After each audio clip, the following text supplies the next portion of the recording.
Pero no importa que los días felices sean breves, como el viaje de las estrellas desaparecidas del cielo, pues siempre podemos reunir sus recuerdos, así como el niño castigado en el patio entrega guijarros para formar brillantes ejércitos. Pero siempre podemos estar en un día en que no hay ayer ni mañana, mirando el cielo nacido tras la lluvia y escuchando a lo lejos un leve deslizarse de remos bajo el agua. Jorge Tellier. Y vamos a partir entonces desde este poema que nos da imagen, nos transmite experiencia, y le quería dar la palabra a Armando Roa para que desde aquí, tal vez desde este mismo poema o desde lo que venías preparado, nos dieras tu mirada de la felicidad en la literatura, en la filosofía, no sé, así de abierto. Armando. Muchas gracias, Cristian. Lo primero, agradecerles la invitación a Ramón, a Cristian, a todo el equipo del Instituto de Neurociencia, y felicitarlos por esta idea tan linda de generar estos diálogos con la comunidad, que yo creo que son tremendamente relevantes. Un tema que con mi querido amigo Cristian Barken hemos conversado de hace muchos años, la necesidad de sacar, que la universidad pueda salir un poco de la cultura del nicho, del encierro, y abrirse hacia la comunidad. Y yo creo que este tipo de iniciativas son valiosísimas, así que de verdad muchas felicitaciones. Un gusto estar además acá en Valparaíso. Tremenda pregunta la de la felicidad. Tremenda pregunta. Yo voy a ser bien sincero.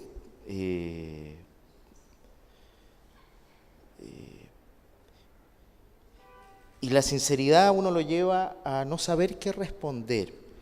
Yo pensaba cuando venía en camino a Santiago, recordaba cuando a San Agustín le preguntaban por el tiempo, que decía: si me preguntan qué es, no tengo idea, pero si no me preguntan, sé lo que es. Con la felicidad, a mí en lo personal me ocurre algo similar. He sentido estados de intensa felicidad, pero no sé cómo definirla. Y creo que afortunadamente es así. A propósito del poema que tú leías de Jorge Tellier, de este leve ruido de los remos en el agua, del dibujar figuras en la nieve sin sentido, como dice el poema de Tellier, a mí me hace ruido en el sentido de ver en la felicidad una suerte de estado que cuando llega, cuando ocurre, va más allá de cualquier intento de definición, de conceptualización.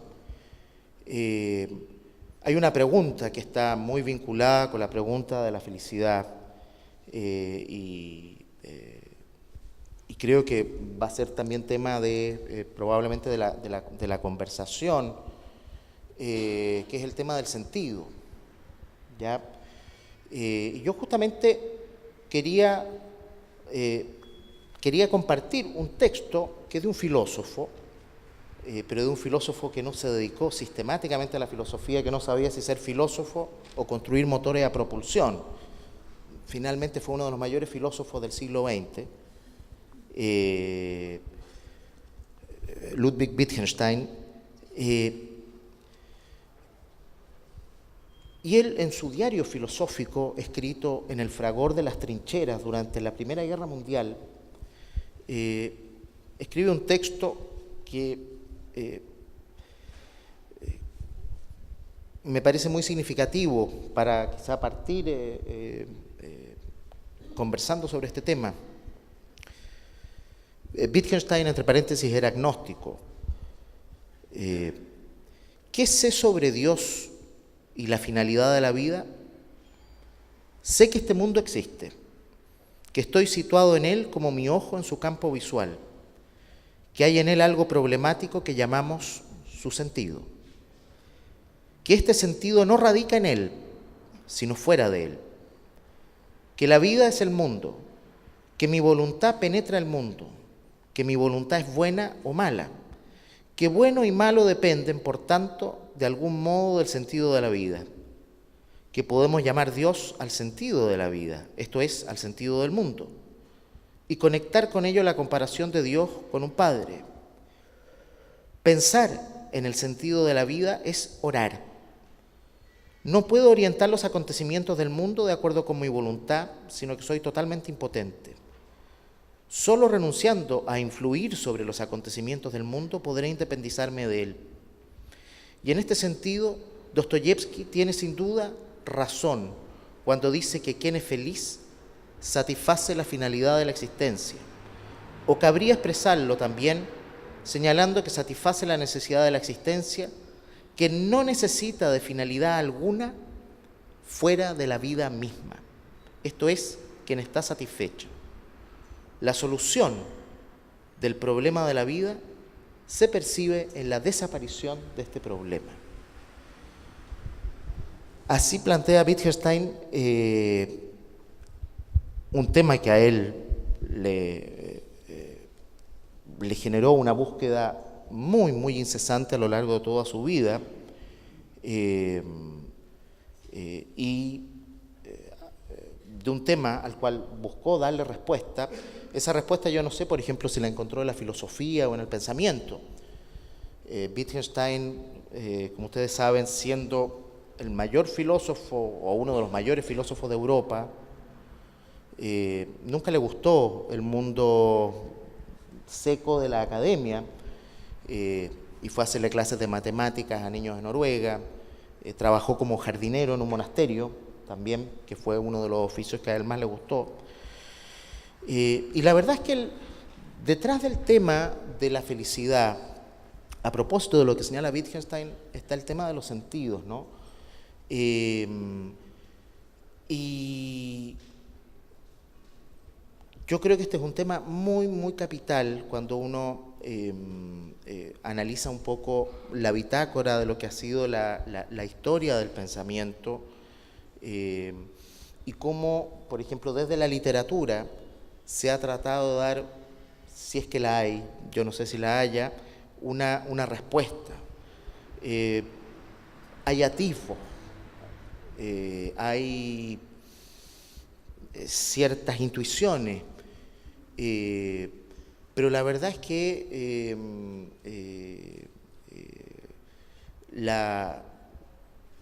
lo que podamos decir de la felicidad, a lo mejor la respuesta está como dice Wittgenstein, en ver si podemos reformular esa pregunta o simplemente no hacerla, a lo mejor en vivirla. Yo no tengo, como digo, no tengo una respuesta, ni mucho menos a este tema. Solo puedo decir que la pregunta por el sentido ha sido una pregunta tremendamente acuciante en la literatura, particularmente desde el siglo XIX para acá.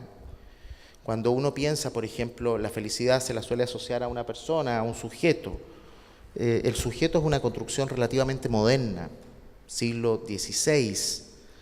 Este sujeto, este yo que piensa, que luego existe según Descartes, este yo que se va a transformar un poco en el corazón del universo, y que va a tener una actitud dual frente al mundo. Por un lado se va a percibir a sí mismo como un ente casi sin límite, pero por otro lado el sujeto moderno se va a ver enfrentado a un universo que le resulta bastante inmanejable, bastante incontrolable, un universo infinito. Hay que pensar que, por ejemplo, el mundo griego y el mundo medieval era un mundo que concebía el universo como una realidad finita, y dentro de esa realidad finita el centro era el ser humano, el hombre. A partir del Renacimiento, esa noción cerrada del universo se abre. El espacio va a ser infinito. Por un lado, no le pone límite al hombre y al afán emprendedor, conquistador del ser humano. Pero por otro lado, le va a revelar al hombre que es un grano de arena en medio de un universo que es inmanejable. Hay un poema de Lamartine, un poeta francés, que se lamenta cuando muere su amada, un poema del siglo XVIII, y dice: no puedo entender que tú, que eres todo para mí, seas nada para el universo. Esa pregunta, esa actitud, ese contrapunto, va a ser un contrapunto que creo yo va a estar en el corazón de la modernidad, tanto en filosofía como en literatura. Y de alguna manera la filosofía contemporánea y también la literatura contemporánea, cuando digo contemporánea quiero decir desde el siglo XIX hasta acá, que se le va a llamar un intento genealogista. ¿Por qué genealogista? Porque trata de buscar los fundamentos escondidos, secretos de las cosas. Una de las preguntas va a ser, bueno, todas estas construcciones que hace el ser humano respecto a finalidad, a sentidos de la vida, este afán por ordenar el universo, por ordenar la realidad a través de conceptos, de teoría, ¿qué es lo que hay detrás de eso? ¿Hay un sustrato firme o no lo hay? ¿O hay un desasosiego? Y yo creo que ese es el corazón un poco de esta pregunta, que particularmente al hombre moderno y contemporáneo, al descubrirse como un sujeto, es una pregunta que le hace más sentido, ¿no? Eso podría dar en una breve presentación o introducción de algo que puede ir siendo profundizado a lo largo de la conversación. Gran parte, por ejemplo, de la poesía contemporánea es una poesía, y de la literatura contemporánea es una literatura que problematiza esto, ¿no? Hasta uno podría llegar a decir que en el caso de la literatura se da algo bien interesante, y es el hecho de ser un arte que incluso ha problematizado sus propias herramientas, el propio poder de sus herramientas, el propio poder de la palabra. En general, en el mundo de la ciencia, tengo la sensación de que hay un acto de fe, ¿no es cierto?, del científico, de partir, por ejemplo, de la base, de la premisa que a través de la observación se va a poder llegar a determinadas conclusiones y descubrimientos, salvo que seas un falsacionista como Popper. En el caso de la literatura, hay una tendencia muy interesante de la literatura contemporánea, y que también se refleja en filosofía contemporánea, donde está, por ejemplo, el tema de la incomunicabilidad, finalmente, de la emoción, de la relación entre el pensamiento y la realidad. Y bueno, y frente a eso, ¿cuál es el papel del hombre frente a este mundo? Yo no tengo respuestas. Si ustedes me preguntan a mí, uno podría hacer una disquisición teórica. Para mí, la felicidad la he encontrado en cosas más sencillas. La he encontrado en mis hijas, por ejemplo. La he encontrado en la gente que quiero. Yo sé que, por ejemplo, la noción del otro está problematizada mucho también por la literatura. Mi sensación, mi percepción es que los estados perdurables de felicidad están más asociados a la irrupción de ese otro que completa el sentido de la vida de uno para transformarla en un nosotros, aunque uno no sepa muy bien por qué. Pero son momentos, cuando esos momentos de felicidad irrumpen en la vida, creo que son indubitables. Ahora, ¿cómo yo voy a poder, una experiencia que es muy particular porque finalmente los estados de conciencia son particulares, cómo poder compartirles con ustedes esa felicidad que también la siento en otras cosas, la siento en la música, la siento en el fútbol, pero sobre todo creo yo la presencia del otro, ¿no? Y Wittgenstein en este texto citado a Dostoyevsky, con esto cierro, hay un personaje de una obra de Dostoyevsky, Chatov en Los demonios, que dice: hay ciertos momentos de la vida en que irrumpe lo absoluto, no sé cómo justificarlo, pero están ahí. Yo creo que esos son los momentos de verdadera felicidad, no de felicidad, y eso seguramente va a salir también en la conversación, porque hay una serie de sustitutos, creo yo, de lo que es la felicidad, o ciertas tergiversaciones, pero mi sensación es que está ahí, y por eso digo, cuando no me preguntan, sé lo que es. Cuando me preguntan, siento este asombro, esta perplejidad. Es lo que les puedo decir.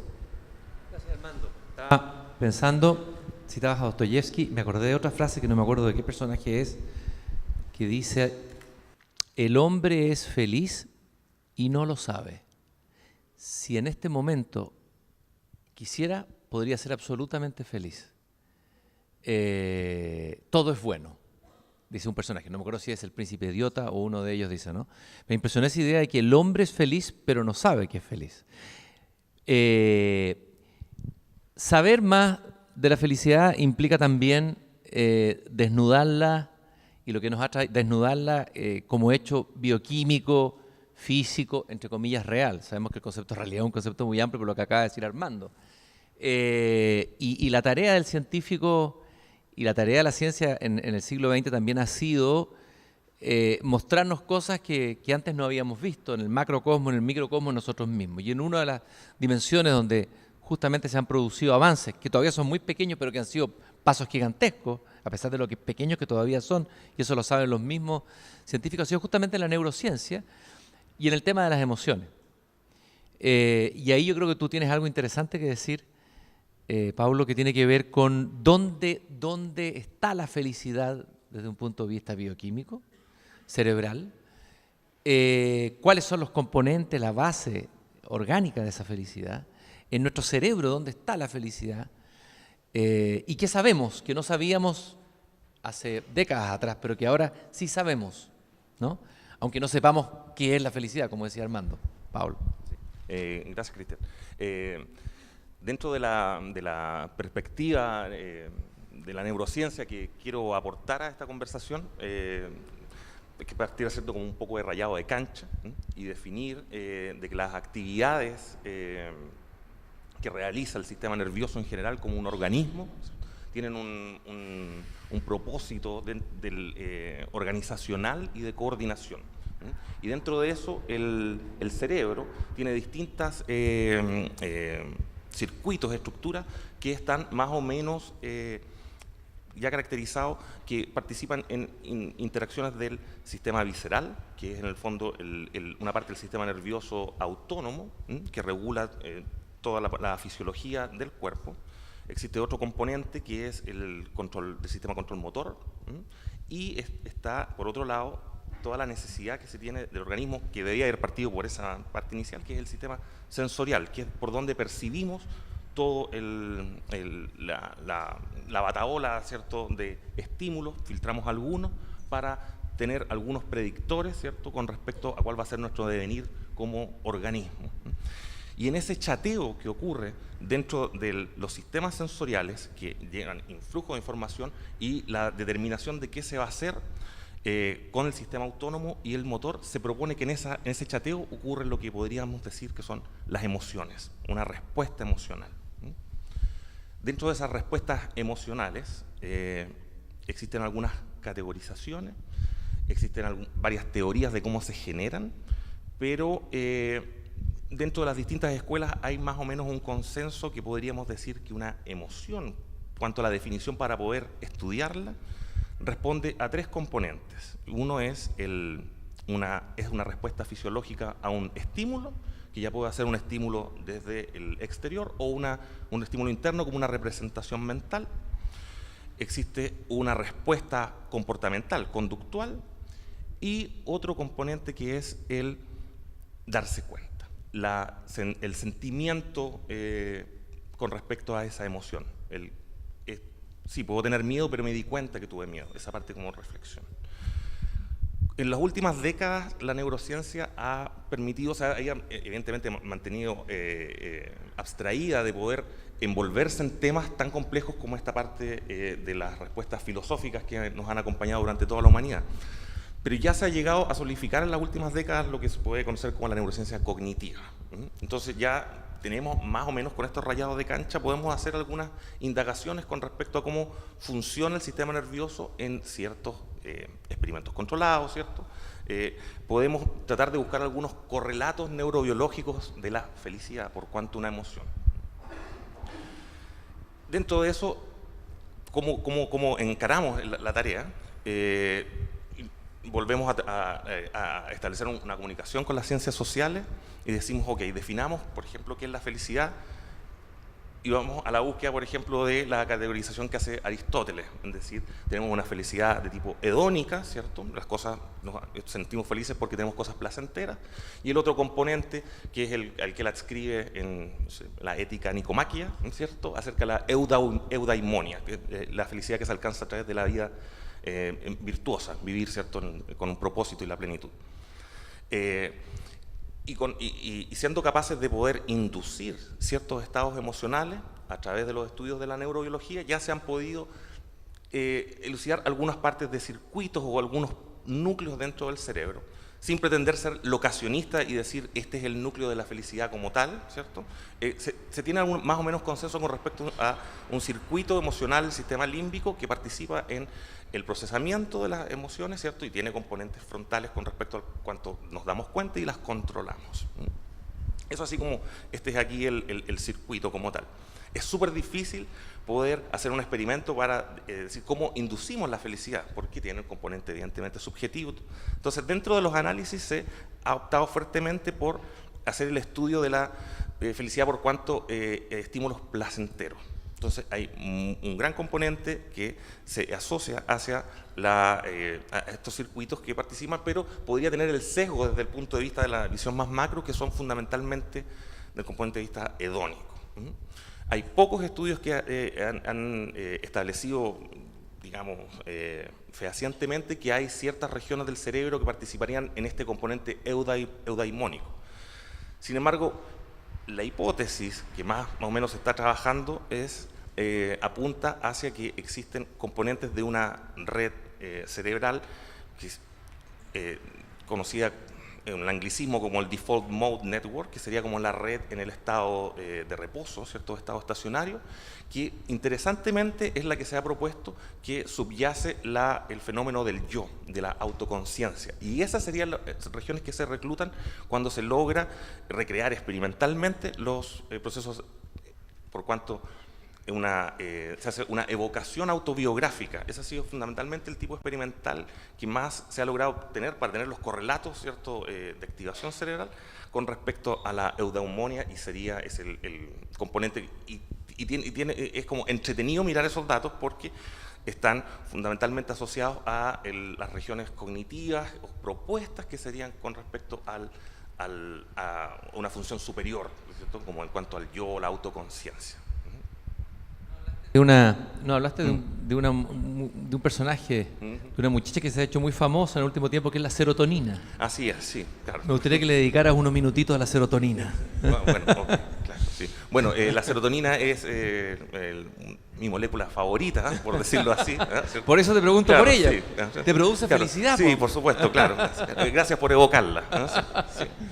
Sí. Sin embargo, a mí no me gusta hacer o sea, no quería partir hablando de la serotonina inicialmente porque tampoco me gusta es imposible adscribir un estado emocional por lo cual tan complejo como la felicidad para decir esto es solo serotonina. Nuestro cerebro funciona en base a decenas de moléculas que participan en la comunicación de las neuronas. Hay distintos tipos neuronales y tan solo uno de ellos es la serotonina, ¿sí? Sin embargo, claro, son grupos de neuronas bastante reducidos, menos de 1 millón, que participan en un sinnúmero de regulaciones de funciones del sistema nervioso central. Y una de ellas se ha más o menos establecido que participa como en el control emocional. Por cuanto regula regiones de este sistema límbico que estaba hablando antes y también en las regiones corticales cognitivas. Entonces, las oleadas de serotonina que nos llegan más o menos nos harían modular nuestros estados anímicos, en general.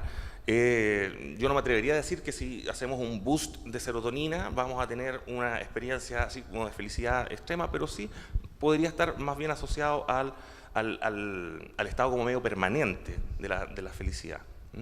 Los estudios también apuntan hacia la serotonina por cuanto la falta, la anedonia, ¿cierto? La incapacidad de producir ese estado placentero, y no se confunde tampoco la parte hedónica con el hedonismo como del placer solo por el placer, sino que en ese placer que nos dan las cosas que nos gustan, ¿cierto?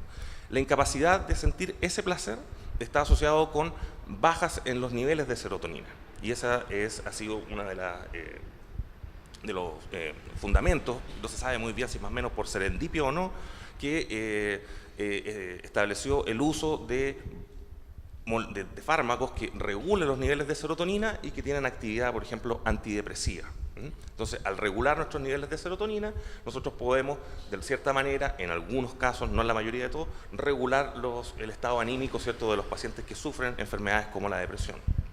Bueno, los que realmente saben lo que es la felicidad son los dueños de las industrias farmacéuticas, que a partir de tu descubrimiento se están forrando, pero ellos sí saben lo que es la felicidad, no están complicados con nada.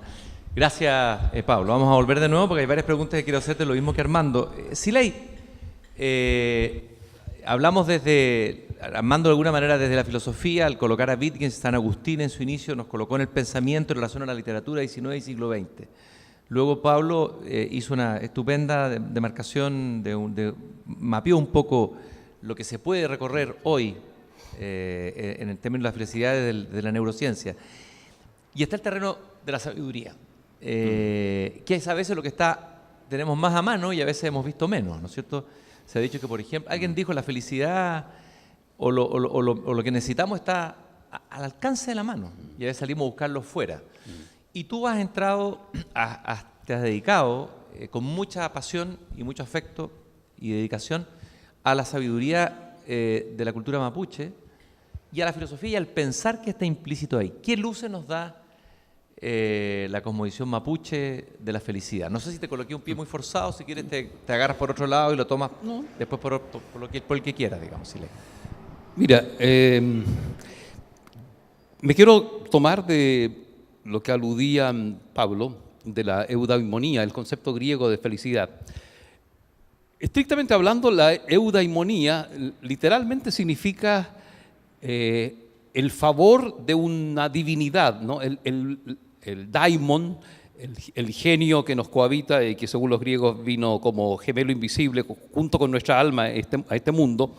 Los griegos decían, y en ese sentido es muy semejante al pensamiento mapuche, uno se condena a la infelicidad si no encuentra su daimon, es decir, su gemelo invisible en este mundo, que equivaldría a la fuerza divina que nos favorece, eu, lo bueno, favorecedor, y daimon, genio invisible. Hay un concepto casi idéntico en el mundo mapuche al daimon griego, ¿no? Y este concepto es el ñen. El ñen, el dueño, ¿no? Nosotros, para el mundo antiguo mapuche, nos cohabita, igual que para los griegos antiguos, un ñen, un dueño, una entidad, una fuerza demoníaca, pero entendiendo por demoníaco en el sentido estrictamente de fuerza divina. Es muy interesante a propósito que en el Evangelio de Jesús no aparece la palabra eudaimonía, ¿no? Felicidad. Aparece la palabra macarios, pero que es bienaventuranza, bendito. Sospechoso, allí hay una manipulación de los primitivos escritores cristianos, de los evangelistas, de adrede no utilizar eudaimonía para referirse a la felicidad, sino macarios, que es otro concepto un poco distinto, ¿no? Porque es como obvio, ¿no? El mundo cristiano le interesaba establecer que uno va a ser feliz en el otro mundo cuando transite este camino y sea probado en las virtudes y al final llegue a encontrar la bendición, la bienaventuranza, ¿no? Es un detalle muy interesante. Bueno, el mundo mapuche es más bien griego antiguo que más cristiano en el concepto de Macarius, pero yo aquí sospecho que hubo una manipulación no de Cristo, no del fundador del cristianismo, sino de los primitivos escribas que registran el mensaje de Jesús. En el mundo mapuche, ñen, ser dueño, el dueño que nos cohabita, podría dar una pista muy interesante respecto a cómo alcanzar la felicidad. Hay personas como las que están llamadas a ser machi, mujeres, si no siguen su ñen terapéutico, su daimon terapéutico, terminan enfermándose y muriendo. Entonces, cosa seria esto del ñen o del daimon, que es idéntico. Es decir, nos condenaríamos a la enfermedad, a la muerte, si no vivimos nuestro ñen, nuestra vocación, nuestra tarea, nuestra misión, por darle una palabra occidental. A tanto llega esto que todavía en los años 80 yo me encontraba con esta situación. Yo era marido de una enfermera en esa década, y en el hospital de Temuco me llamaba mucho la atención que mujeres mapuches traían a sus hijos, particularmente cuando les tocaba gemelos, ¿no? Gemelos. Entonces, en la tradición mapuche, nacer como gemelo es problemático, porque significa que uno de los dos niños no trae el ñen, no trae el daimon, porque se encarnó el ñen, el daimon, y eso es peligroso, muy inquietante, porque uno de los dos niños se condena a no encontrar su ñen, es decir, a no encontrar su felicidad. Entonces, la felicidad mapuche es vivir desde el ñen propio, ¿no? Y no ajeno, ¿no? Si uno vive un espíritu ajeno, un demonio ajeno, se condena a la enfermedad, a la infelicidad y a la muerte prematura. Y el otro elemento, mira, que es muy interesante, que lo podemos después seguir profundizando, que en el mapuzungún, en el idioma mapuche, es tan relevante los contenidos, los vocablos, pero quizás tanto más relevantes son cuando no existen vocablos o palabras para reflejar realidades que para nosotros son tan quizás obvias, ¿no? Una sospechosa ausencia es justamente la ausencia de la palabra felicidad, ¿no? Existe chepe, espíritu vivo, alegre, chepel, de espíritu despierto, pero no felicidad, porque me decía un viejo, un kimche, que quizás, decía él, la palabra que más se aproxime a felicidad sea Kimei-Sungun, ¿no? Y buscando también en diccionarios antiguos como el Derices en Argentina, Kimei-Sungun, la buena palabra, ¿no? Sería el equivalente a felicidad. Y lo opuesto a felicidad sería Wesa-Tungun, desgracia, ¿no? La desgracia. Y Wesa-Tungun significa mala palabra. Entonces aquí estamos en un terreno muy interesante, ¿no? Que es muy indígena. Felicidad es un asunto vinculado con el significado, con la palabra, ¿no? Anoche, ordenando unos libros, me cayó en mis manos un diccionario Selnam, y en el mundo Selnam, yo soy es algo así como Yahakosh, pero literalmente buscando Hakosh entró la palabra, o sea, yo soy cuando entra en mí la palabra, ¿no? Ese tema de ser, de uno comenzar a ser cuando uno vive o encarna una palabra, y una palabra es de algún modo un tipo de ñen, un tipo de pequeño demonio o de espíritu, ¿no? Entonces allí está el secreto. Seré feliz si vivo, encarno la palabra que me corresponde, el espíritu que me corresponde. Eso quizás como una primera aproximación a lo que estamos Muchas gracias, compartiendo. Siley. Y me quedé pensando que tal vez, de lo que hablaba Ramón al comienzo, este estado de ánimo nacional hoy día, que apunta más a la infelicidad que a la felicidad. No somos felices a pesar de que debiéramos ser felices, según dicen algunos. Tiene que ver porque se ha apoderado de nosotros un ñen ajeno, ¿no? Y eso nos hace ser inauténticos, y en esa inautenticidad somos infelices, ¿no? Pero vamos a pedirle a un ñen pin, que es el señor del decir, los poetas son los ñen pin, ¿no? A Armando le voy a pedir que retomemos ahora a partir de lo que dijeron los otros, pero también quería preguntarte antes de ir cruzando la conversación sobre la felicidad en literatura. Borges por ahí decía, creo, tú conoces a Borges más que nadie, creo que decía, no sé si en una entrevista o por ahí lo leí, decía que la literatura, la felicidad es un mal material para la buena literatura, que en general la literatura está hecha más de la infelicidad, desde la infelicidad que desde la felicidad. Dice, la felicidad nos sorprende, me sorprende a veces, voy por una esquina, no sé, voy por una esquina de Buenos Aires y de repente la felicidad me aborda, decía Borges, ¿no? Pero da algunas excepciones, nombra, ponte tú, dos poetas, Walt Whitman y Jorge Guillén, poeta español, ¿no? Entonces dice que generalmente con la felicidad el riesgo de hacer una literatura edulcorada y que es muy difícil hacer buena literatura. ¿Qué piensas tú de eso, de la relación entre felicidad y literatura, y si uno pudiera encontrar literatura contemporánea, sobre todo moderna, donde la felicidad sea un tema y resulte una buena obra, que no nazca desde una carencia o una infelicidad? Tremenda pregunta. Para eso es ñen pin. Bueno, Borges decía que había cometido el peor de los pecados, no ser feliz. En un gesto de una honestidad.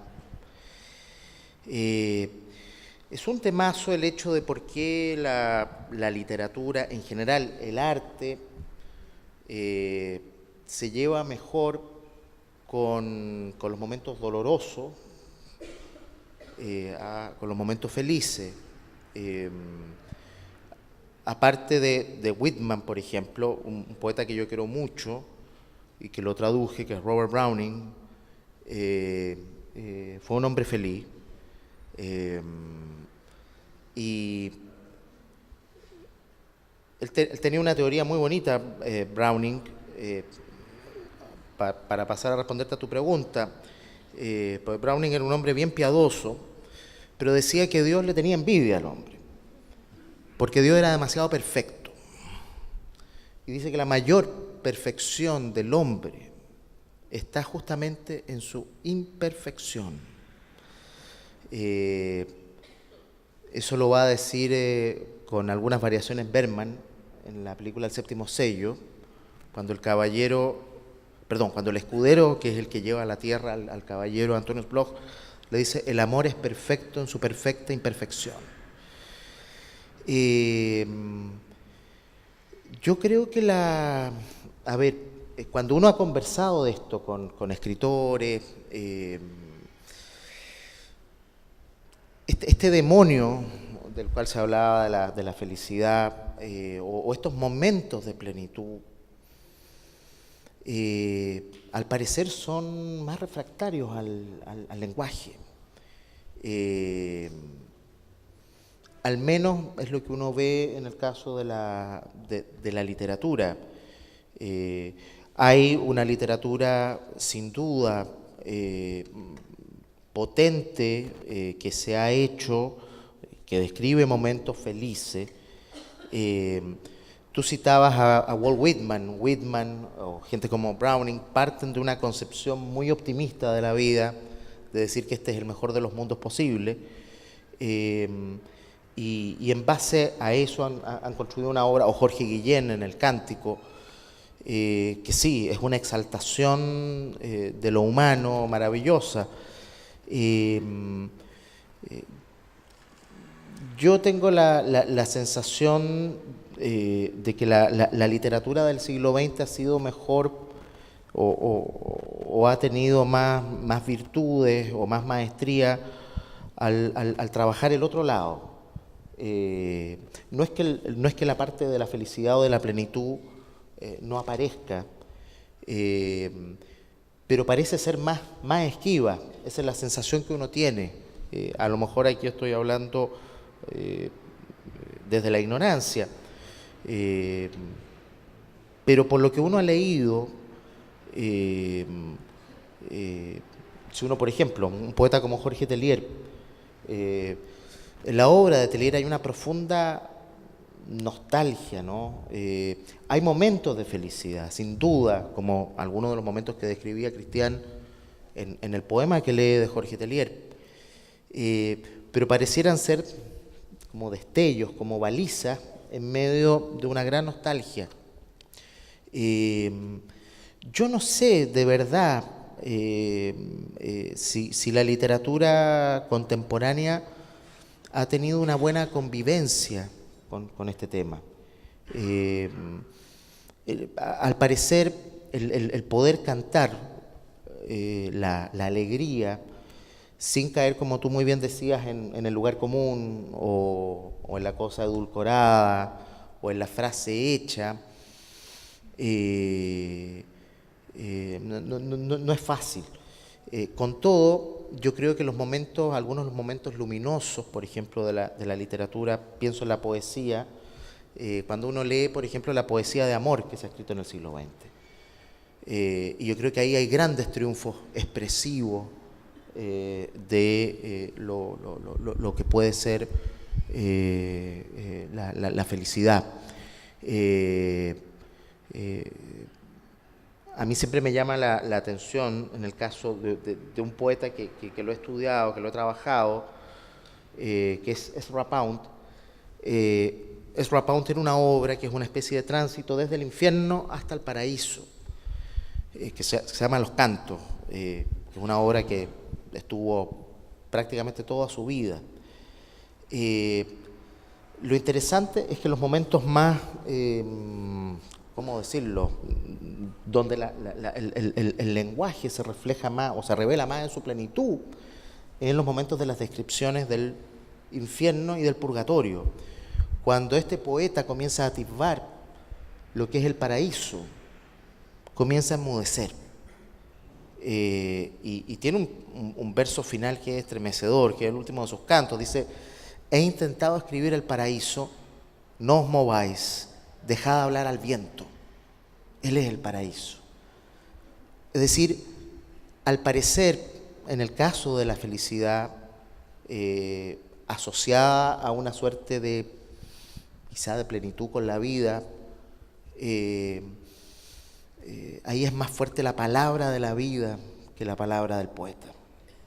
Y eso me parece... Estaba pensando, Armando, que lo que tú decías de Pound se aplica a Dante. Siempre se ha dicho que literariamente es mucho más entretenido el infierno de Dante y ha estimulado mejor, incluso visualmente, en la pintura, los grabados de Doré, etcétera. El infierno tiene una velocidad, tiene un ritmo. Y el paraíso, a pesar de que tiene momentos increíbles, muchos lo encuentran un poco más plano, ¿no? Y el mismo Dante en algún momento como que plantea callarse, ¿no? Pienso en la poesía mística, en San Juan de la Cruz. Y lo otro que te quería preguntar también es, este continuum, si hay un continuum, y se lo va a preguntar también el científico, entre alegría y tristeza. Hay un poeta que yo sé que tú quieres mucho, que es Eduardo Anguita, que en Venus en el Pudridero dice algo que a mí me dejó bien en relación a lo que vamos a conversar ahora. Dice: alegría, tristeza, vivir, morir, ¿qué color, qué movimientos distingue? Se hace esa pregunta, ¿no? Oh vida, ¿en qué te diferencias de la muerte? Me pregunto. Y después dice: alegría, tristeza, vivir, morir, ¿qué color, qué movimientos distingue? Y dice: el entusiasmo y el desánimo arrastran igual sustancia. Y estaba pensando en Violeta Parra, en nuestra Violeta Parra, profesor de la poesía celebracionista, que es capaz de escribir el himno más grande de gratitud y celebración y júbilo, que es Gracias a la vida, y a lo mejor pocos días después decir ese otro himno terrible que es de maldición: maldigo del alto cielo.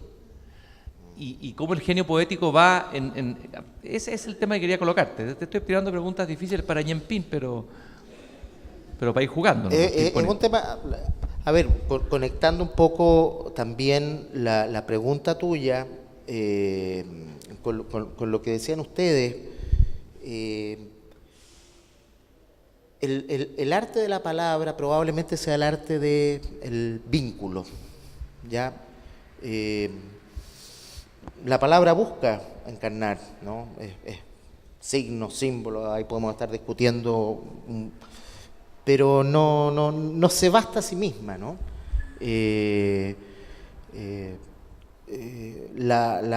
Una palabra sin un vínculo, creo yo, con la vida, una palabra muerta, ¿no?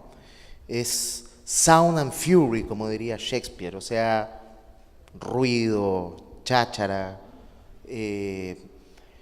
Y aquí tú mencionabas el Evangelio, ¿no? Cuando el centurión le dice a Jesús, una palabra tuya bastará para sanarme, una palabra. En el caso de la poesía, yo a veces he pensado, y de la literatura en general, que probablemente el hecho de que la literatura guarde más silencio respecto a los momentos de la alegría, de la felicidad, puede ser una señal de que el poder expresivo de la vida es mayor que el de la palabra. Quiero decir que esos silencios de los poetas muchas veces frente a esos momentos de alegría o a esos momentos de plenitud, donde a veces también cuando se canta el dolor, hay que decirlo. Yo estaba trabajando un poeta suicida norteamericano que se llama John Berryman, una poesía muy trágica, pero con un hambre de vida, donde uno puede leer la moneda desde el reverso, no desde el anverso. Entonces, probablemente la mayor parte de la literatura ofrece un testimonio de una cierta plenitud de vida, no hablando directamente de la felicidad, pero sí muchas veces hablando desde la ausencia de esa felicidad, pero que es una ausencia presente. Y probablemente subrayando que en esa tragedia muchas veces está también la posibilidad de una revinculación con la vida, ¿no? Y de generar un nuevo vínculo. Fundamentalmente, a mí la palabra vínculo es algo que creo que es tremendamente importante resaltarlo, a propósito, además de lo que tú decías, de lo que decía Ramón, y eso lo podemos conversar más adelante, porque uno, tengo es una intuición nomás, pero puede también lo que ustedes puedan compartir de esto. Yo tengo la sensación de que si vivimos en una sociedad menos afectiva, el caso de Chile, por ejemplo, es porque uno siente una suerte de debilidad del vínculo, ¿no? Desde el vínculo, de los distintos vínculos sociales, ¿no? De no ver al otro como de verlo en toda su realidad, no como una construcción virtual, ¿no? Entonces, probablemente, por ejemplo, un escritor, este mundo en el cual a mí me llama la atención, a propósito de que, vinculándolo con lo que ustedes hablaban del mundo griego y también del mundo mapuche, el hecho de que, creo yo, la felicidad, o lo que podría ser la felicidad, está muy relacionado con un estar abierto hacia la vida, con no vivir en un nicho, en una especie de aislamiento, ¿no? Y cuando uno ve, por ejemplo, en Santiago, por ejemplo, en una reunión, toda la gente está con el, ¿cómo se llama?, el WhatsApp. Uno ve como islotes, ve poco vínculo. Entonces, un escritor, por ejemplo, que escribiera sobre esta soledad del mundo contemporáneo, aunque haga un texto muy amargo, detrás de ese texto amargo, uno tendría que leer el reverso, o sea, la nostalgia de aquello que está añorando, ¿no?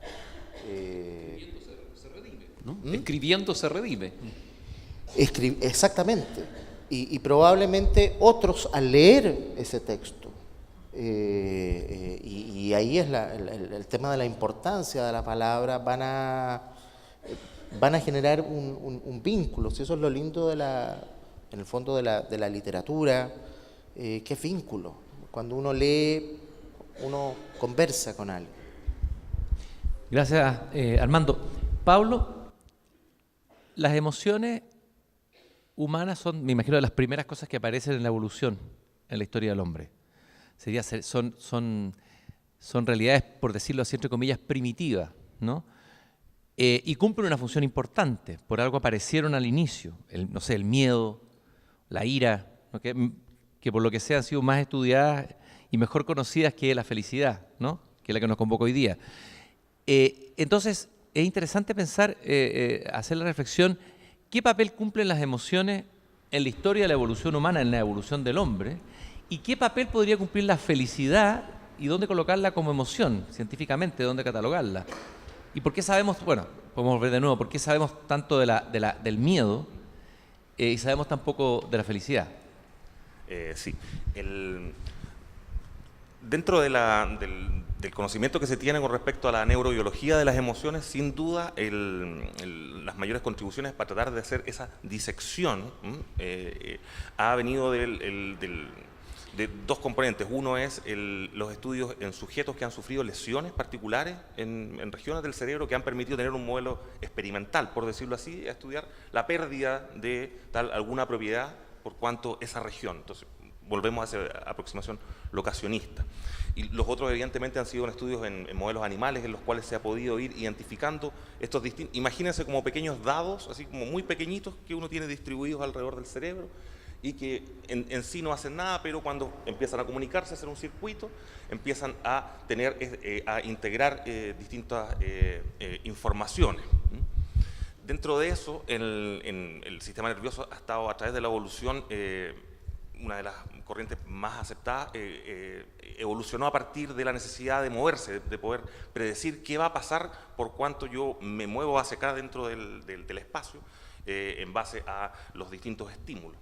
En ese chateo que yo comentaba con respecto al sistema motor y al sistema sensorial, aparecen estas respuestas emocionales que progresivamente son críticas para la supervivencia. Entonces, mirando el circuito de otro lado, se tiene la necesidad, uno podría definir estos circuitos de supervivencia que son vitales para poder decir, me escapo del fuego, retiro la mano, por ejemplo, o satisfago mi sed para no morir, ¿cierto?, por deshidratación, y así vamos sumando distintos componentes. Entonces, no no sorprende tanto en este estudio, ¿cierto?, locacionista, o de tratar de buscar cuáles son los lugares donde residen las emociones, de que estos componentes que participan en la regulación del sistema nervioso estén ubicados en regiones más, evolutivamente hablando, más antiguas del cerebro. Como un cerebro, digamos, reptiliano o un cerebro emocional, está mucho más adentro, anatómicamente hablando, dentro de la estructura del cerebro. A eso uno podría adelantarse en una forma didáctica y decir, le hemos ido puesto nuevas capas superiores en las cuales permitimos ejercer algún tipo de control, y ahora incluso Darwin en algún momento dentro de su estudio de la evolución de las especies propone también otra corriente de pensamiento que ha sido hasta los últimos años menos estudiada, agregándole el valor evolutivo que tienen las emociones como tales dentro de la evolución de nosotros como especie. Y en algún momento esa emoción, por ejemplo, que se producía y nos dábamos cuenta de decir esto es bueno porque es benéfico desde el punto de vista darwiniano, empezó a tener cada vez más valor. Nosotros damos cuenta y decimos, bueno, podemos llegar en algún momento a buscar cosas del placer sin necesariamente que sean benéficas desde el punto de vista darwiniano. Hay una teoría bastante entretenida que en el fondo ese malo o bueno se va saliendo del propósito darwiniano y llega ya a un componente medio hedónico, nos empezamos a poner un poco más hiperemocionales y podríamos entrar en una suerte de irnos por el componente hedónico en una cosa del arte por el arte, ¿cierto? Estamos llegando a ese punto y uno podría aventurarse y decir, si nos fuimos alambreados así, nos vamos a convertir en organismos extremadamente egocéntricos, ¿cierto? Sin embargo, la evolución llegó a dar cuenta de somos una especie completamente alocéntrica, estamos centrados, ¿cierto?, en ese impacto que nos produce a nivel emocional, ¿cierto?, las emociones en otros. El reconocimiento, por ejemplo, de caras, ¿cierto?, nos ha permitido decir que es un estímulo emocional extremadamente complejo. Sin embargo, puedo ver la cara de alguien sorprendido, ¿cierto?, o de alguien particularmente, como mencionabas, el miedo, y ya sin que me diga nada más que ver la cara de aterrado, ya a mí se gatilla una respuesta emocional, incluso fisiológica, que la cual yo puedo sentir miedo solo por ver otra cara. Entonces ahí tiene un componente de supervivencia súper potente con respecto fundamentalmente a las emociones de ira y de miedo, y que están enraizadas en esa capacidad de percibir emociones que tenemos en los otros. Estaba pensando que nos hemos saltado un poco, como hablaba la filosofía, en psiquiatría o psicoanálisis. Independientemente que se diga que el psicoanálisis está muerto, se han decretado muchas cosas muertas, pero de todas maneras no cabe duda que Freud es un investigador, un científico, digamos, ¿no?, que descubrió y entró en profundidades tremendas, y este tema yo creo que le interesó muchísimo. Y me da la impresión de que en Freud la felicidad, al revés de lo que tú hablabas de lo hegemónico de lo griego, la felicidad te identifica con el placer, o sea, con lo hedonista, el principio de placer contra el principio de realidad, ¿no? Y Freud era un escéptico, un desesperado en cierto sentido, ¿no?, conocedor profundo de la realidad humana, y todas las angustias que derivan de no poder acceder a ese placer, las neurosis, etcétera, etcétera, etcétera. Eso por un lado. Por otro lado, una vertiente a lo mejor para algunos más esotéricos, Jung, que también hizo algunas observaciones interesantes, el discípulo rebelde de Freud, por ahí dice de que la felicidad no es posible, que el error que hemos cometido en Occidente es quitarle la sombra, la oscuridad a la felicidad. Al establecer un dualismo, lo feliz, lo bueno, al quitar esa oscuridad, esa sombra, hemos sido infelices, digamos, ¿no?, finalmente. Que falta un concepto, así como hay un Dios que incorpore la sombra, una edición de la divinidad más completa, una edición de la felicidad que incorpore también la sombra. Y yo mirando el rostro de Siley ahora, recibiendo estímulos sensoriales, vi que estaba en una actitud introvertida, sumergido, no sé si en abismos, ¿en qué estaba Siley? ¿En qué estaba? Mira, estaba pensando en un consejo que daba Albert Schweitzer, el Premio Nobel de la Paz, tan práctico pero tan anti-mapuche, ¿no? Él decía, el secreto de la felicidad es tener mala memoria y buena salud, ¿no? Pero para los mapuches se trata al revés, se trata de tener muy buena memoria, y en el tema de la salud coinciden, ¿no?, pero en el término mapuche sería mucho nehuen, mucha energía, mucha fuerza. La mala noticia del mundo indígena chileno es que no existe la palabra felicidad, ya lo dijimos, ¿no es cierto? Porque en el fondo la felicidad incluso podríamos hablar hasta que la felicidad para el mapuche, el hombre de la tierra, el hombre de los espacios, que no es solo tierra, es una especie de tentación, ¿no? Ya podemos quizás desarrollar luego ese. Pero la buena noticia del tema mapuche es que no existe tampoco la palabra soledad, ¿no?, fuente de infelicidad, ¿no? Porque una vez me decía un viejo lonco, cuando yo recién me había separado y estaba lejos de los afectos de mis hijas y de la mujer que en ese entonces amaba, o creía que amaba, me decía, usted sufre porque no es mapuche de alma, ¿no? Yo estaba empezando en la investigación, ¿no? Porque si usted hubiera hablado mapuche, nunca se hubiera topado con esa estupidez de que existe la soledad. Mire, aquí está lleno de espíritus, de fuerzas aquí, ¿no? Los pajaritos se están escondiendo en sus nidos, está lleno de amches, de almas de los antiguos. Entonces, ni siquiera cuando uno muere, uno está solo. Con mayor razón hay mucha gente ahí, hay muchos espíritus antiguos que lo vienen a recibir. Bueno, pensaba que el mundo mapuche es para encontrar, diríamos, el camino, más que, y en ese aspecto se encuentra más bien cercano, quizás, o más bien está en las antípodas del pensamiento europeo, como el de Wittgenstein, el mundo mapuche, porque para el mundo mapuche existe el sentido, ¿no? Existe el sentido, y está graficado en cuando uno descubre la estructura invisible de la naturaleza, cuando uno descubre el modelo, el patrón organizador de la naturaleza, allí el hombre encuentra la plenitud de sentido y es, comillas, feliz, aunque no existe la palabra, o se despierta, existe la palabra despertar. Tener buena memoria, hay dos conceptos que podríamos como resumir que nos habilita para los estados felices.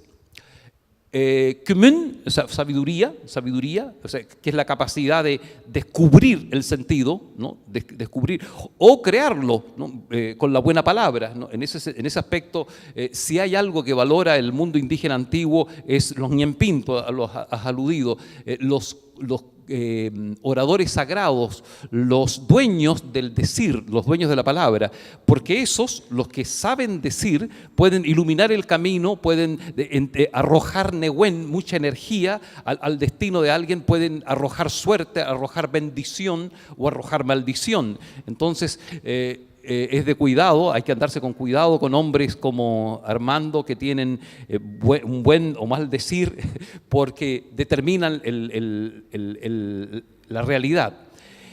Kumun, sabiduría para descubrir el sentido, que sería la estructura oculta, invisible de la naturaleza, y nehuen, fuerza, ¿no? Para poder despertar y entrar en un estado que más allá de lo racional y más allá incluso del sistema límbico. Es muy interesante, por ejemplo, saber, y en ese libro, Cristian, que te acabo de regalar en ese diccionario, hay una palabra ahí que yo le encuentro una joya que descubrí hace mucho tiempo, que es la palabra mafil, idéntica al nombre de un pueblo cercano a Valdivia, que no es cerebro, mafil cerebro es millo, no es pensamiento, pensamiento es raquiduam, sino que lo más cercano que se puede traducir es la mente en el estado anterior al pensamiento, ¿no? Entonces, el trabajo del guerrero mapuche es despertar porque se va a conectar con ese estado más allá de sí mismo, de los mecanismos, ¿no sé, neurofisiológicos del cerebro antiguo, del cerebro animal, finalmente, y más allá incluso de la mente racional, ¿no? Sino conexión con esa fuerza, esa nehuen, que para el mundo mapuche más bien no le interesa describirla, sino que dice que es algo así como una chispa, ¿no? Que es el estado del despertar. Hay 18 verbos que son como elementos del despertar. Entonces, dándole una vuelta al asunto, es feliz aquel que despierta, ¿no? En el mundo mapuche así podríamos sintetizar cuando se encuentra el estado de felicidad. El que despierta encuentra el sentido, encuentra el camino, encuentra la estructura invisible de la naturaleza, encuentra el lenguaje oculto, ¿no? Es muy notable que los lenguajes, que haya un verbo en el mapuzungún, un verbo que hoy día desconocemos, incluso los mismos mapuches se ha olvidado porque es un arcaísmo. Hay un verbo que los idiomas occidentales ya no disponen de ese verbo, que es, traducido es la capacidad de leer los signos de la naturaleza. Pegutubun, la capacidad de leer, de descubrir y saber leer los signos de la naturaleza. Entonces, desde esa perspectiva, es más feliz aquel que está más despierto, y para estar más despierto tiene que tener más newen y más kmun y más sabiduría, porque ese sí va a poder leer lo oculto, incluso el sentido del sinsentido, como por ejemplo podría ser la muerte de un hijo. El que está despierto, ese va a poder leer las señales ocultas que tiene la naturaleza, ¿no? Me parece esta conversación fascinante, dicho sea de paso, a esta altura ya. ya empieza a ser fascinante. Eres feliz, Silay. Feliz. Tienes que aprovechar al tiro para hacer un experimento ahí fenomenológico y sacando los signos y todo. Estaba pensando en esto de despertar, ¿no? Con la descripción que se ha hecho también en cierta psicología de esto que se ha llamado el sentimiento oceánico de plenitud, ¿no? Que ha sido, William James se dedicó a investigar esto en un libro sobre eso muy interesante, sobre los estados místicos, por ejemplo, estados que aparecen descritos. La felicidad no aparece escrita en la poesía, pero sí en cierta vertiente poética mística más antigua, qué sé yo, los poetas sufis, Rumi, Ibn Arabi, etcétera, muchos otros, ¿no? Y este sentimiento oceánico, esta conciencia plena, me gustaría saber si la ciencia, la neurociencia, se ha interesado por ella y en qué sentido y en qué dirección. Y dentro del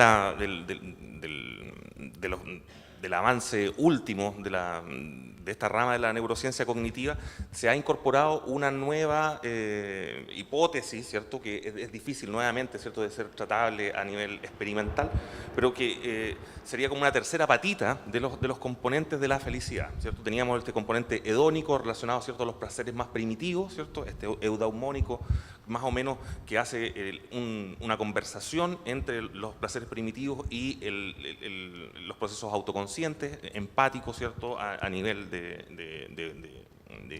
interacciones, ¿cierto?, con prójimos y fuertemente sociales. Y tiene este otro componente que es el anglicismo, el engagement, que se utiliza mucho también en la parte de relaciones humanas, ¿cierto?, a nivel de trabajo empresarial, que podría ser la necesidad para alcanzar este estado de felicidad de estar comprometido, de estar, ¿cierto?, en el flow. También se utilizan en la parte de neurociencia cognitiva, se tiene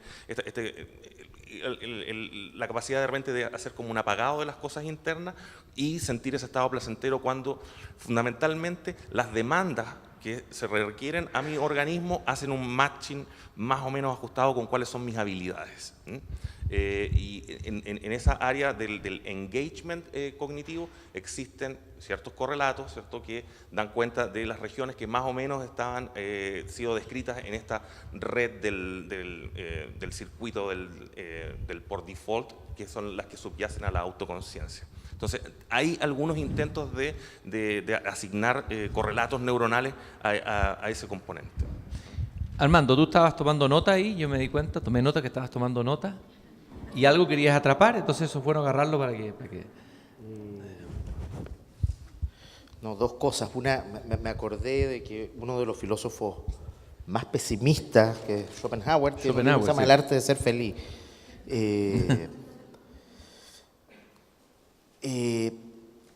Mira, a ver, a propósito de lo que señalaban ustedes,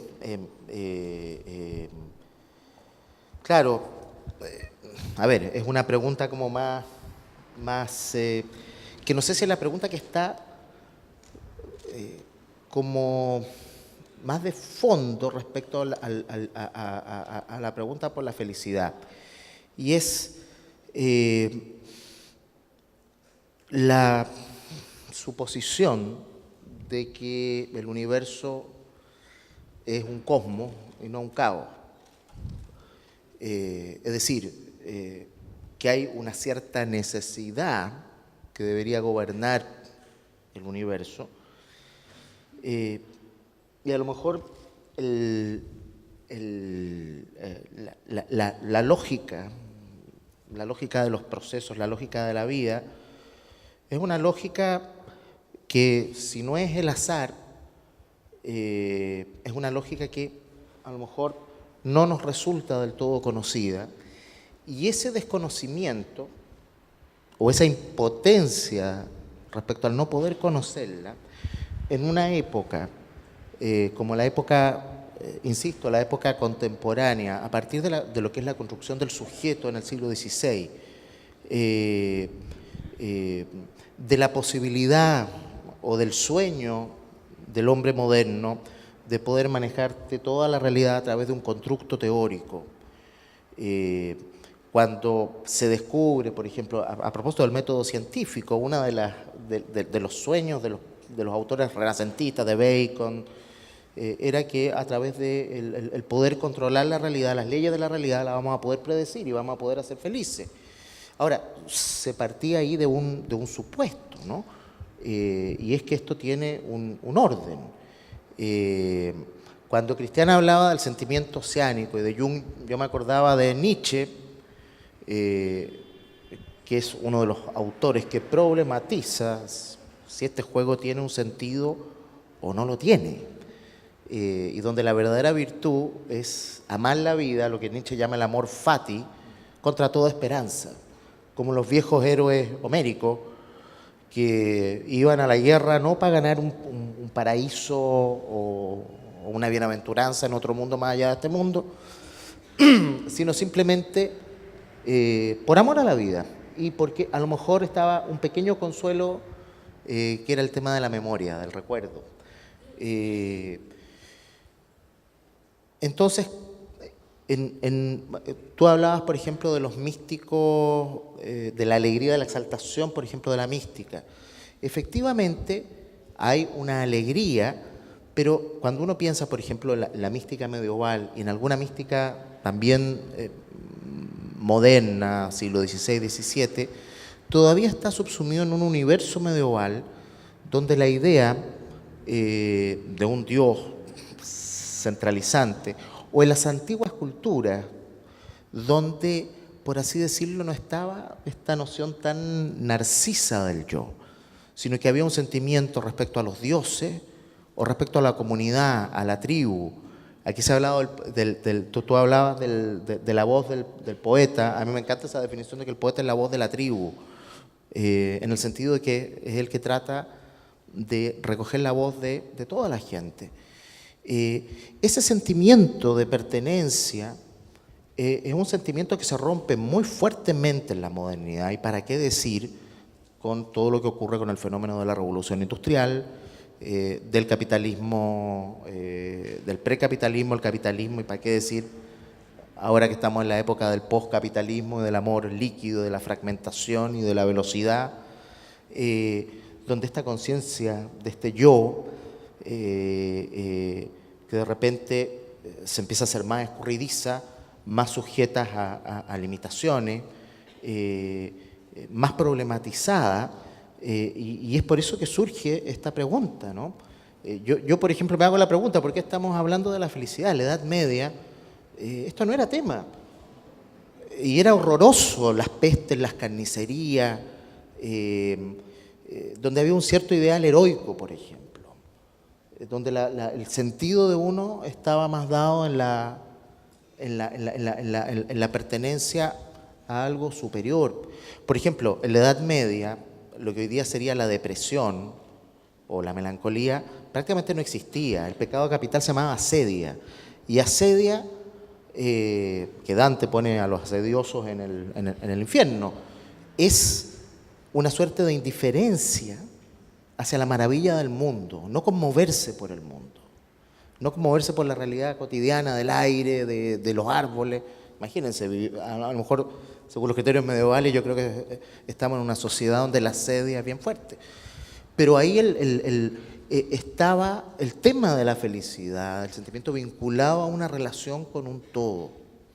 Eso era lo que estaba... Gracias, Armando. Siley, ¿tú querías decir algo? Porque se vivía más desde el mito que desde el logos, ¿no? Ya que tú aludes a Homero, es tan interesante ver, por ejemplo, el viaje de Ulises. Para Ulises, yo me lo represento así, la felicidad para Ulises es el regreso a casa, ¿no? y Ulises sufre la tentación de la felicidad cuando Circe lo enamora, ¿no es cierto?, en aquellas islas encantadas. Calipso, mamma mía, Calipso, ¿no? Y cuando le ofrecen comer aquellos hongos, los lotófagos, ¿no? Sí. Ulises tiene la tentación de la felicidad como salir del mundo, de la temporalidad, pero él tiene claro que él quiere llegar a Ítaca, vivir experiencias diversas. La felicidad sería más bien el retorno a las raíces, a casa, viviendo experiencias diversas, porque eso finalmente le va a producir la sabiduría, ser un hombre completo. Y en ese punto yo veo muy semejante la concepción mapuche de del estado de la felicidad, muy semejante a la de Ulises, que por eso es preciso tener buena memoria para el mundo mapuche para ser feliz. ¿Por qué? Porque nada menos está jugado, por ejemplo, había una forma de hacer machitún antigua, que ya cada machi tiene su estilo, pero ya ha desaparecido un poco hace muchos años que no escucho sobre ello, que una manera de mejorar a la persona era traer a parientes para que le reciten delante del lecho enfermo, sobre canelo, sobre hierbas distintas, le reciten las acciones que hizo, le refresquen la memoria desde muy pequeño, desde que era un niño muy carismático hasta el estado que hoy día llega Machin Mawun, se llamaba ese rito, en el fondo de recapitulación, ¿no?, de la memoria. Se conserva esto todavía en los ritos funerarios. La persona que está siendo velada, que está siendo objeto de los ritos finales, antiguamente lo hacían esperar, se ahumaba el cuerpo, se hacía casi una especie de tratamiento como los egipcios, un tratamiento para conservar el cuerpo. La razón de conservar el cuerpo era para que se pronunciaran palabras, ¿no?, se hiciera memoria de ese hombre, porque esas palabras podían decidir el futuro, el post-mortem, ¿no? Lo que se pronuncie mágicamente sobre el cadáver decidía la suerte futura, ¿no? Entonces, en ese sentido, es feliz aquel que tiene buena memoria, porque el que tiene buena memoria sabe regresar a casa, sabe el camino de regreso, sabe el camino a Ítaca. Esa conexión. Y ahí está estaba pensando en el Rechazó la inmortalidad, Ulises. Calipso le ofreció nada menos que la inmortalidad. Exactamente. Bueno, la eterna juventud era. Y él descubre el camino para regresar a su hogar metiéndose en el mundo de los muertos, el mundo más inhóspito que hay. A la temporalidad, ¿no?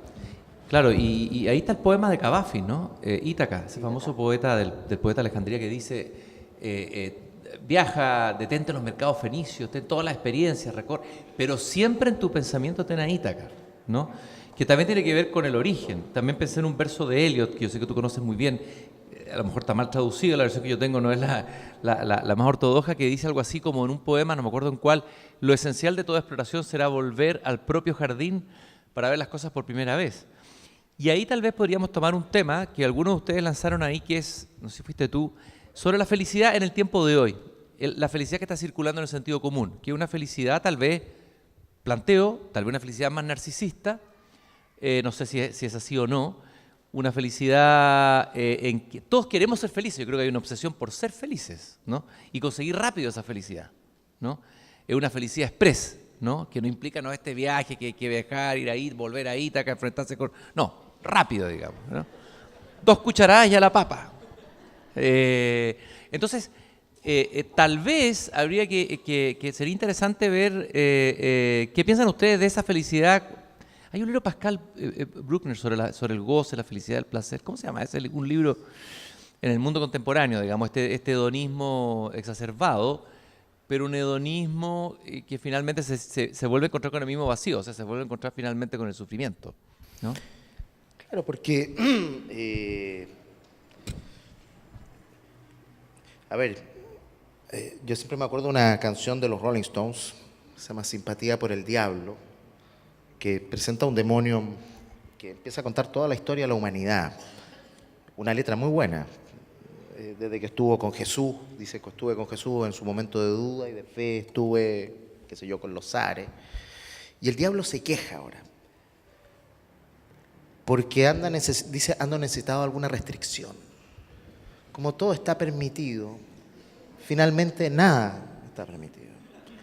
Si todo vale, nada vale.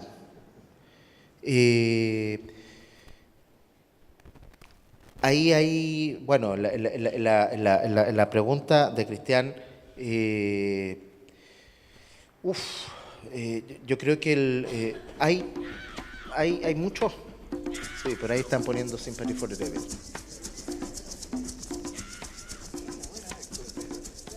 Es un texto extraordinario. Orando, Ramón, ¿eh? Se le van agregando elementos, efectos especiales. Una Está maravilla. lleno de guiños, además, ese texto a un pasaje de Nietzsche sobre la muerte de Dios. Por eso yo siempre defiendo, bueno, Cristian lo sabe, creo que el rock es una herramienta maravillosa para hacer filosofía y literatura. Pero mira, yendo a tu pregunta,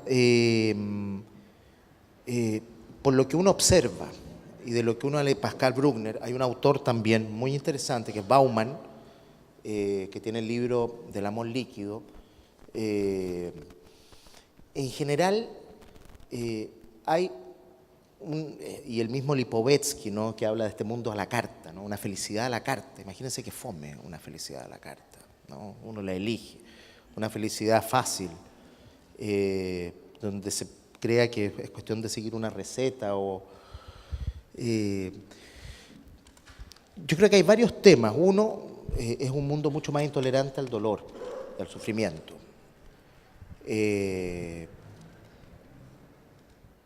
Es un mundo, ustedes lo pueden ver, conversábamos, pues estábamos fumando afuera, hoy día todo hace mal. Es una hipocondría, no una hipocondría clásica que yo la defiendo, pero es una especie de hipocondría, de obsesión por la salud, de vivir más. Y uno se hace la pregunta, claro, a lo mejor la gente vive 30 años más, pero con un estado de aburrimiento. Entonces no sé cuál es el negocio. De verdad que no sé cuál es el negocio, ¿no? Yo creo que hay varios temas. Hay una intolerancia fuerte al dolor, a lo que es la muerte, a la finitud. O sea, todo lo que dé algún signo de dolor o de muerte hay que esconderlo, hay que disfrazarlo. La gente, como aparece en las películas de Woody Allen, la gente hace deporte no porque le guste el deporte, sino para retardar la inevitable decadencia del cuerpo, dice Woody Allen. O las cirugías que uno no sabe de repente a quién tiene al frente, cirugía estética. O sea, cualquier signo que retarde o que disfrace la presencia de la muerte. Lo cual refleja poca tolerancia hacia el dolor. Es al mismo tiempo un mundo ávido de seguridad, y una seguridad también planetaria, pero una avidez de seguridades que esconde, creo yo, bastantes fragilidades, porque por otro lado es un mundo donde las relaciones se han ido fragilizando. Zygmunt Bauman, que es un filósofo contemporáneo, explica muy bien esto. Él habla, por ejemplo, hace todo un análisis de la cultura capitalista y postcapitalista, en el sentido de cómo el hombre se ha ido transformando en una mercancía. Y decir esto no es ser marxista, no, es la vida se ha transformado ya no en un valor de uso, sino en valor de cambio. Los vínculos, por ejemplo, desde los vínculos en el trabajo, la gente en el trabajo hace zapping, ya las pertenencias a las instituciones cada vez menos. La obsolescencia es cada vez más rápida, es un mundo de rapidez, un mundo de una alta velocidad que no tolera la lentitud. Hay un libro de Chulhan muy bueno que recomiendo, Elogio de la lentitud. Elogio de la lentitud, sí. Sí. Chulhan, ¿o no? El aroma del tiempo. El aroma del tiempo. Y hay otro que Elogio de la lentitud. El aroma del tiempo, es Chulhan, sí. Entonces, finalmente, el hombre vive en un estado de zapping. Alguien que se apuró ahí. Alguien se apuró. Se precipitó. Es una vida a saltos, a saltos. Y eso genera más ansiedad y probablemente, y de hecho mi padre lo estudió hace muchos años, hace 20 años o más, en un libro que se llama Modernidad y Posmodernidad, cómo el mundo posmoderno, la antigua angustia era reemplazada por la ansiedad. Entonces son vínculos más fragilizados porque finalmente los sentidos de pertenencia se van debilitando. Yo soy futbolero, a mí me molesta que un jugador de mi equipo ande como vitrineando con 30 camisetas. Antes los jugadores llegaban a un equipo y se morían en ese equipo. ¿Para qué decir cómo ese desplazamiento se va dando a las relaciones interpersonales, las relaciones de pareja? O sea, pero ya, ¿cómo le dicen ahora? Joteo, es como el mundo se ha transformado en un gigantesco supermercado, ¿no? Un mall, donde uno va como, ¿cómo decirlo?, haciendo esta suerte de zapping. Entonces, la existencia, y así, por eso Bauman lo llama el mundo del amor líquido, en el sentido de lo que se derrama, se va fácilmente, sin que haya un vínculo que ate con las cosas. Entonces, ¿por qué digo que es una paradoja? Porque, claro, hay, por un lado, una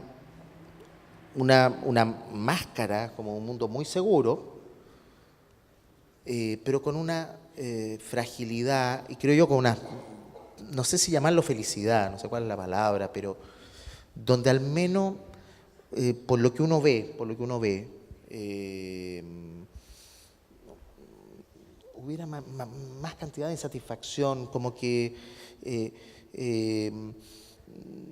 detenerse, disfrutar con las cosas chicas, pequeñas, sin ninguna importancia. La posibilidad de ser tonto, de ser imperfecto, de equivocarse. Como que eso está prohibido. La posibilidad de repente de no estar feliz, de estar enrabiado, de estar deprimido, ¿no? La angustia es mi salud, decía Kierkegaard. Y mi papá solía decir que la gente verdaderamente tonta es la que no se deprime nunca, de la depresión de verdad.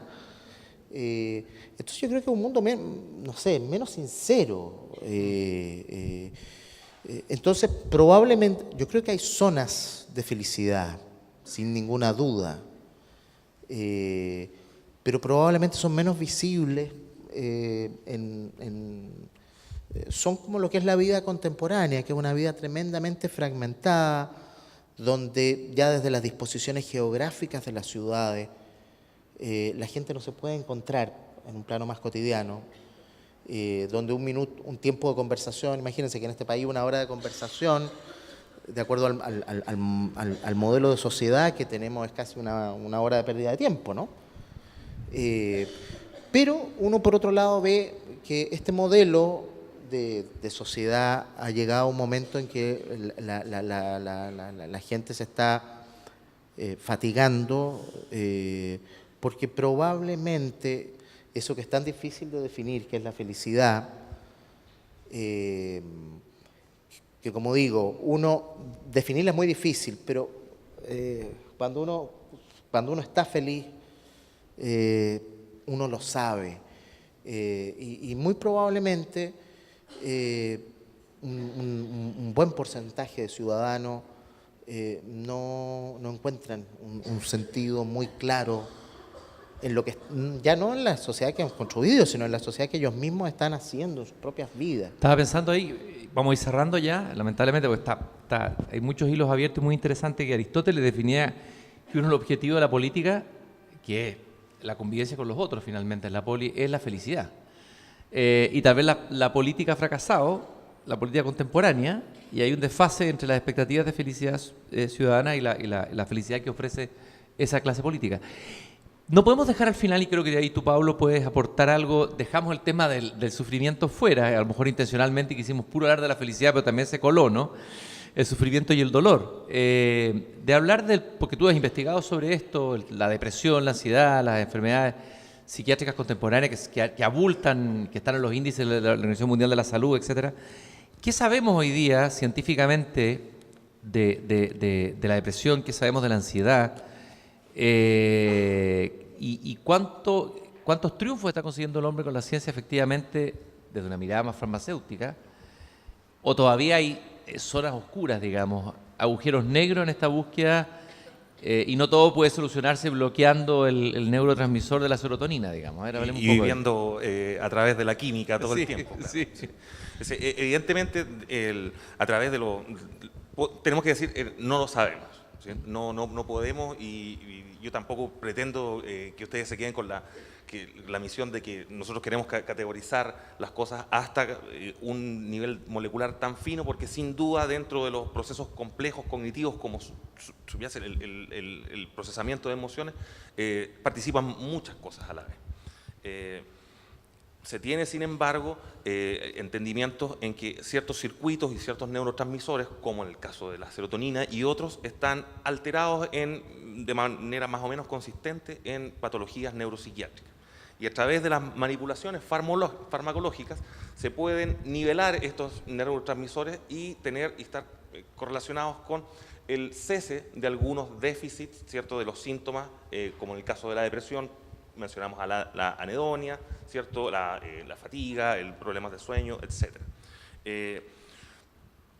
Se tiene además el hecho, sin embargo, mirándolo de un punto de vista más holístico, ¿cierto?, normalmente es posible que hayan escuchado acerca de, por ejemplo, cómo podemos mejorar nuestros estados anímicos a través de la alimentación, ¿cierto? Y eso evidentemente tiene algunos links por cuanto la dieta, ¿cierto?, es uno de los factores fundamentales por los cuales nosotros, ¿cierto?, incorporamos las moléculas que nos hacen, y dentro de ellas está el triptofano, que es el precursor de la serotonina, que es un aminoácido el cual nosotros no podemos producir y lo requerimos. ¿Y dónde está? Dínoslo al tiro. Sí. Para que nos vayamos con algo para la casa. En los garbanzos. ¡Ah, listo! Ahí está. Ahí está. Por eso los españoles son tan felices. Ese es el mensajito. Así eso. Como, así, claro, la portada de LUN. Claro, garbanzos para la depresión. Esta es la portada de LUN. Vamos a salir en LUN, Ramón. En muchos alimentos, incluidos, ¿cierto?, algunas legumbres, en el pavo, etc. Pero evidentemente también podemos manipular nuestro sistema serotoninérgico a través de otro tipo de acciones, como por ejemplo el ejercicio. Existen algunas correlaciones que no están tan al callo, pero sí se ha demostrado de que, por ejemplo, la actividad física, entonces más o menos empiezan a tener sentido cuáles son los tipos de terapias cognitivas o conductuales, tendrían algún tipo de correlato, que yo no quiero decir, sí, me caso con la alimentación o con el ejercicio, pero sí tienen un asidero que indican que los sistemas de neurotransmisión que se han visto comprometidos o involucrados a través de la neurociencia, sí tienen algunos correlatos, como por ejemplo el que se sugiere que para llevar una vida más plena, ¿cierto?, asociada a un bienestar, es importante hacer una cierta cantidad de actividad física, ¿cierto?, llevar una alimentación balanceada, y tratando de tomar el tema con respecto al tipo de sociedad occidental que estamos viviendo y que de cierta manera nos ha ido llevando, incluso a través de esta culpa en las farmacéuticas, ¿cierto?, a este como afán por querer vender la pildorita de la felicidad, ¿cierto?, o decir, podemos llegar a un estado pleno. Incluso estos locacionistas decir, mira, vamos a tener un electrodo aquí y vamos a estar todo el día, ¿cierto?, placentero. A nivel experimental eso se puede lograr. Y en algunos casos, por ejemplo, en modelos animales, ¿cierto?, se han determinado ciertas zonas en el cerebro las cuales le producen tanto placer, ¿cierto?, a las ratitas a las que se encuentran, que prefieren seguir estimulándose a seguir comiendo o a seguir tomando agua, y terminan muriendo de inanición, pero solamente presionando todo el tiempo. Entonces, llegar a atomizarlo de esa manera, en algún momento se podría pretender, ¿cierto?, que vamos a llegar a estas cosas como aproximaciones quizás no tan lejanas a nivel de tecnología, pero ya podríamos lograrlo. Pero esa quimera del estado permanente de la felicidad, yo creo que es, a mi juicio, errónea, ¿cierto? Pierde un componente fundamental de los sistemas biológicos. Los sistemas biológicos, por cuanto son sensoriales, son sistemas que están diseñados para responder a los cambios en los estímulos, más que en las magnitudes, ¿cierto? De la misma manera nosotros podríamos decir que el sistema emocional, ¿cierto?, podría sufrir un cierto tipo de... se empiezan a desensibilizar. Cuando nosotros tenemos, hay algo que está aquí, generamos nuestra atención, nos emocionamos, pero cuando está de manera constante se empieza a desensibilizar, se adapta al sistema. Entonces, de esa manera nosotros tenemos algún placer inmediato, el edulcorante, ¿cierto?, así como rapidito de la vida, tenemos esos instantes, empieza a perder cuantía fundamentalmente. Entonces, evidentemente tiene sentido enfocarse hacia los componentes más eudaimónicos, ¿cierto? O más del engagement con el propósito de la vida para lograr un estado, digamos, más feliz. Gracias, Pablo. Y por último, quiero pedirle a cada uno, bueno, tú acabas de hacer como un cierre, pero pedirle a Siley tal vez, si quiere regalarnos algo para cerrar este momento, esta conversación, este espacio de felicidad alcanzada entre todos aquí en esta conversación. Así lo espero. Siley.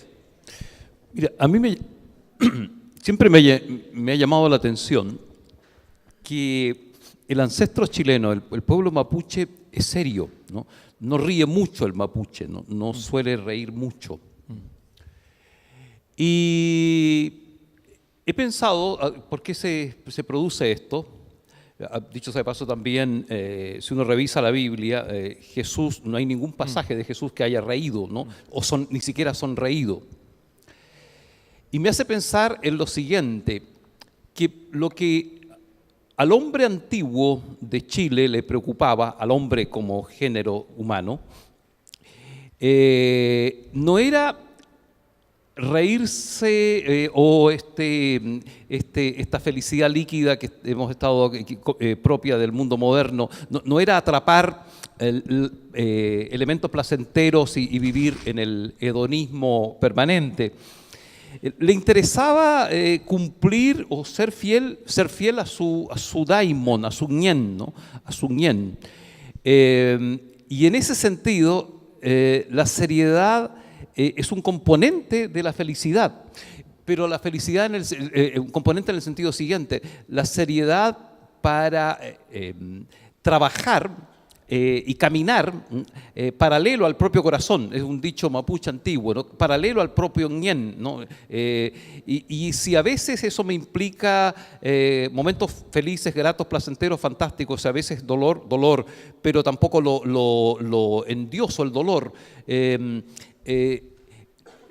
Considero yo que la felicidad es un asunto de servicio y de fidelidad al ñen, y yo también soy bastante futbolero, igual que Armando.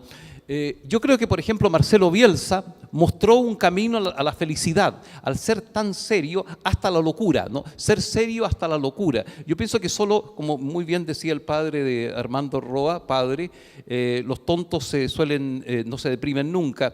Algo así era, ¿no? Y pensando en Bielsa tampoco sonríe mucho, ¿no? Pero es tan entregado, tan obsesivo por cumplir, por ser fiel a su vocación, a su ñen, a su daimon, que yo estoy seguro que en esa entrega absoluta, en esa locura desmesurada, y aquí también es griego Bielsa, en esa ibris de Bielsa, en esa desmesura, en esa pasión por servir a su daimon, encuentra la felicidad. Yo pienso que es un hombre profundamente feliz, como estoy seguro, mientras más apasionado en la ciencia es Pablo, mientras más entregado, más feliz es, ¿no? Asimismo Armando, ¿no? Mientras más loco por traducir a un Ezra Pound, más contento, más feliz es. O sea, es ese tipo de seriedad que yo veo como componente fundamental para la vida plena, la vida con sentido, ¿no? Felicidad en el sentido de vida con sentido. Muchas gracias, Siley. Y vamos a abrir un espacio breve que tenemos de preguntas. Voy a tener que ser drástico, de repente tener que cortar, poner límite, fin, así que me van a perdonar. Voy a ser bien dedocrático, ¿no? En ese sentido, y me voy a ganar a lo mejor.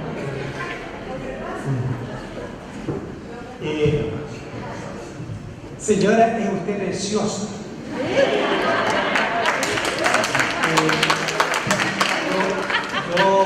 Me han pedido que me presente al alcaldesa. vaya inmediatamente porque lo que tenemos no vamos a ninguna parte. Con 10 años menos yo, y si no estuviera mi señora acá, no habría tenido una memoria. Ya no sigue Ramón, mira, tiene varios aspirantes. Bueno. Me coloco en la fila de la lista de espera. Miren, este libro era un sueño. Es el libro acerca de un lugar en Valparaíso, más bien una ruina en estos momentos, que está detrás de la iglesia de la Matriz. Estamos muy cerca de la iglesia de la Matriz, pero es un lugar con una historia bellísima.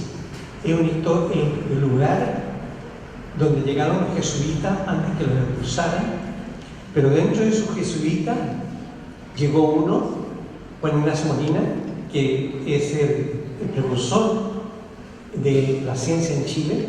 Por eso, bicameral de este país, y se firmó la Constitución de 1928.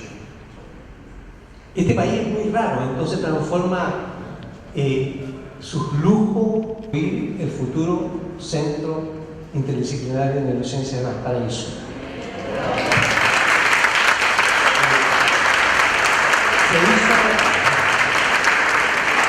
Se hizo la verdad. Van a ser 5 pisos en que la parte de adelante va a estar dedicada al barrio y atrás haremos...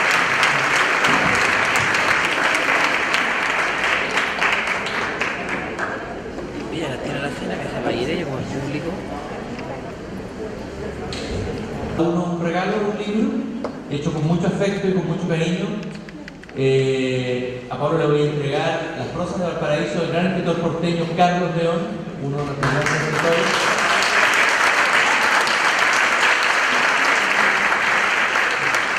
A Siley Mora le voy a entregar un libro muy especial de conversaciones con Sergio Meyer, un escritor de literatura fantástica de la región de Quillota, un verdadero escritor de culto que falleció muy joven, y hay unas conversaciones maravillosas que rescató un escritor cubano que vivió en Temuco, pero que también fue vecindado y su corazón está en Valparaíso, Carlos Lloró, y su libro precioso.